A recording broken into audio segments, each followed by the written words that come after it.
মরতেই হবে যুবক, তুমি গোমান দেখাও না যুবক। মরণ এমন একটি শব্দ, যে শব্দ শোনার পরে মানুষের অন্তর কেঁপে ওঠে, মানুষের কলিজা পর্যন্ত কেঁপে ওঠে। আমরা সবাই জানি যে আমরা একদিন মরে যাব, জানার পরেও আমরা মরে যাওয়ার পরে যে একটা জীবন রয়েছে, সেই জীবনের জন্য কার্যকর আমল আমরা জোগাড় করতে পারছি না।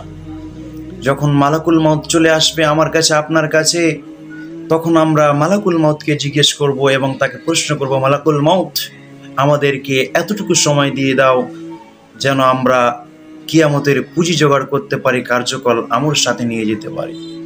কিন্তু আল্লাহ বলছেন সেই দিন তাদেরকে এতটুকু সময় দেওয়া হবে না। আল্লাহ সূরা নাহলের মধ্যে বলছেন, ফাইদা জাআ আজালুহুম লা ইস্তাখিরুনা সাআতান ওয়া লা ইস্তাকদিমুন, যখন তাদের নির্ধারিত সময় চলে আসবে তখন তাদেরকে কিঞ্চিত পরিমাণ সময় দেওয়া হবে না, তাদের